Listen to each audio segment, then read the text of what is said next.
যে গাড়িগুলি চলে বাম দিক দিয়ে চলতেছে, এটা আমি পছন্দ করতে পারি না। সৌদি আরবের গাড়িগুলি ডান দিকে চলে, ইরানের গাড়িগুলি ডান দিকে চলে, কুয়েতের গাড়িগুলি ডান দিকে চলে, অপরদিকে America, Canada, Denmark, Finland, Hungary, Sweden, Switzerland, Australia কুফফারদের গাড়িগুলি বাম দিকে চলে। এবার আমি বলবো সাভারের পক্ষ থেকে, সাভারের যোগ্য সুযোগ্য এমপি সালাউদ্দিন বাবু সংসদ ভবনে বলবে, আর আমাদের গাড়িগুলি আমরা বাম দিকে রাখতে দেব না, মুসলমানদের গাড়িগুলি ডান দিকে চলতে হবে। আওয়াজ করে বলেন কথা ঠিক কিনা? এই স্লোগানের সঙ্গে যারা আপনি একত্রতা ঘোষণা করলেন, চিৎকার দিয়ে যারা আল্লাহ আকবার বললেন, আমি আল্লাহর কাছে ফরিয়াদ করছি, হে দয়ালু মালিক, তাদের মায়েদের কবরগুলিকে আপনি জান্নাতের টুকরায় পরিণত করে দেন। হে দয়ালু মালিক, তাদের শ্রদ্ধেয় পিতাদের কবরগুলি আপনি জান্নাতের টুকরায় পরিণত করে দেন। চিৎকার দিয়ে বলেন আমিন। বাস আমরা তাদেরকে বিদায় দিচ্ছি এবং আমার মনে হয় তারা অলরেডি আসছে এবং সেই স্টেজে আসছে।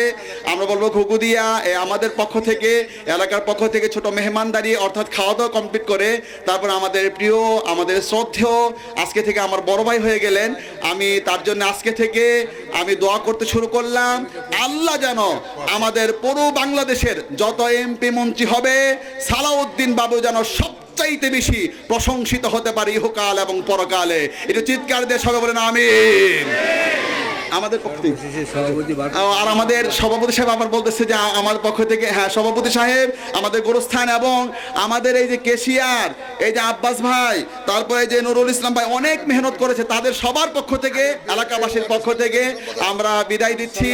আমি সবার পক্ষ থেকে আমি আমাদের এই প্রিয় ব্যক্তিকে আমি মুসাফা করছি সবার পক্ষে। সবাই তো হাত মুছে পারবেন না, আমি এলাকার সন্তান হিসাবে সবার পক্ষ থেকে আমি হাতটা দিয়ে আমি দোয়া চাচ্ছি এবং দোয়া নিচ্ছি ইনশাআল্লাহ। আসসালামু আলাইকুম ওয়া রাহমাতুল্লাহি তাআলা ওয়া বারাকাতুহু।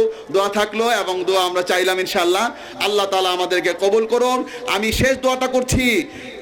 এই সাক্ষাৎটা হলো এমপির সাথে, এমপি বলেই ফেললাম নাকি? এমপি চলে আসছে, আচ্ছা যাই হোক, মানে এই যে মানে সাবেক এমপি তো ছিলই, এমপির সাথে আমার দেখা হলো কোরআনের ময়দানে।